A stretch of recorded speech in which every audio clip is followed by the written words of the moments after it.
ಘಂ ಗಣಪತಾಯೇ ನಮಃ. ಶ್ರೀ ಗುರುದೇವರುದ್ರಾಯ ನಮಃ. ಎಲ್ರಿಗೂ ನಮಸ್ಕಾರ ಸ್ನೇಹಿತರೆ. ನಾನು ನಿಮ್ಮ ಪ್ರಕಾಶ್. ಸ್ನೇಹಿತರೆ, ಇಂದು ನಾನು ನಿಮಗೆ ಕೇವಲ 3 ಸಾರಿ ಮಂತ್ರ ಪಠನೆ ಮಾಡೋದ್ರಿಂದ ಸ್ತ್ರೀ ಪುರುಷ ವಶೀಕರಣ ಅದ್ರ ಬಗ್ಗೆ ತಿಳಿಸ್ಕೊಡ್ತೀನಿ. ಅದಕ್ಕೂ ಮುಂಚೆ ನನ್ನ ಚಾನಲ್ನ ಸಬ್ಸ್ಕ್ರೈಬ್ ಮಾಡಿಲ್ಲ ಅಂದರೆ ಸಬ್ಸ್ಕ್ರೈಬ್ ಮಾಡಿ, ಲೈಕ್ ಮಾಡಿ, ಶೇರ್ ಮಾಡಿ, ಹಾಗೆ ಬೆಲ್ ಐಕನ್ ಬಟನ್ ಪ್ರೆಸ್ ಮಾಡೋದನ್ನ ಮರಿಬೇಡಿ. ಏಕೆ ಅಂದರೆ ಮುಂದೆ ನಾನು ಏನು ವೀಡಿಯೋಸ್ ಬಿಡ್ತೀನಿ ಅದೆಲ್ಲರಿಗಿಂತ ಮುಂಚೆ ನಿಮಗೆ ಬಂದು ಸೇರುತ್ತೆ.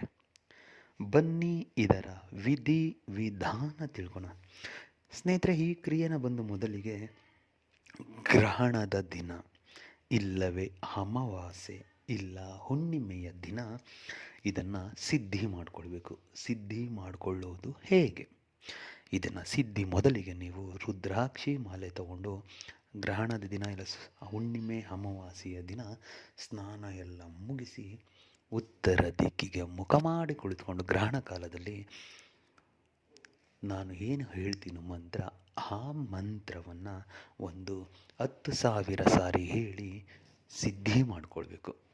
ಸಿದ್ಧಿ ಆದ ಮೇಲೆ ನೀವು ಒಂದು ಸೋಮವಾರ, ಯಾವುದೇ ಸೋಮವಾರ ಆಗಲಿ, ಒಂದು ಸೋಮವಾರ ಬಿಲ್ವ ಪತ್ರೆನ ತಗೊಂಡು ಈಶ್ವರನ ದೇವಸ್ಥಾನಕ್ಕೆ ಹೋಗಿ ಶಿವನಿಗೆ ಬಿಲ್ವಪತ್ರೆ ಅರ್ಪಣೆ ಮಾಡಿ ಅದೇ ಜಾಗದಲ್ಲಿ ನಿಂತು ನೀವು ಯಾರಿಗೋಸ್ಕರ ಇಷ್ಟು ಸತತ ಪ್ರಯತ್ನ ಪಟ್ಟಿದ್ರೋ ಗ್ರಹಣ ಕಾಲದಲ್ಲಿ ಅಂಥವರ ಹೆಸರನ್ನು ಆ ಮಂತ್ರದಲ್ಲಿ ಆ ಮುಖಿ ಜಾಗದಲ್ಲಿ ಸೇರಿಸ್ಕೊಳ್ತಾ ಕೇವಲ 3 ಬಾರಿ ಮಂತ್ರ ಪಠನೆ ಮಾಡಿ ಸಾಕು. ಅವರು ಅಂದಿನಿಂದ ನಿಮ್ಮ ವಶೀಭೂತರಾಗ್ಬಿಡ್ತಾರೆ. ಇದು ಲೈಫ್ ಲಾಂಗ್ ಇರುತ್ತೆ. ಅದನ್ನು ಮಾಡಿದರೆ ಖಂಡಿತ ರಿಸಲ್ಟ್ ನಿಮಗೆ ಸಿಗುತ್ತೆ. ಯಾವ ಮಂತ್ರನ ಸಿದ್ಧಿ ಮಾಡಿಕೊಳ್ಬೇಕು? ಶಿವನ ದೇವಸ್ಥಾನದಲ್ಲಿ ಯಾವ ಮಂತ್ರ ಪಠನೆ ಮಾಡಬೇಕು? ಅದಕ್ಕೆ ಉತ್ತರ ಇಲ್ಲಿದೆ ನೋಡಿ. ಓಂ ನಮೋ ಆದಿರೂಪಾಯ ಅಮುಖಿ ರೀಂ ಲಂ ಟಂ ಜಂ ಸಂಪೂರ್ಣ ವಶಂ ಸ್ವಾಹ. ಮಂತ್ರ ಇನ್ನೊಂದು ಸಾರಿ ಹೇಳ್ತೀನಿ ನೋಡಿ ಸ್ನೇಹಿತರೆ.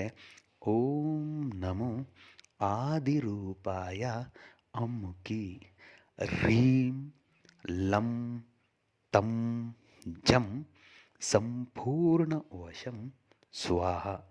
ಈ ರೀತಿಯಾಗಿ ನೀವು ಮಾಡಿದ್ದೇ ಆದಲ್ಲಿ ನೀವು ಕಳೆದು ಹೋದ ಪ್ರೀತಿ ಸ್ತ್ರೀ ಇಲ್ಲವೇ ಪುರುಷ ನಿಮ್ಮ ವಶೀಭೂತರಾಗ್ತಾರೆ.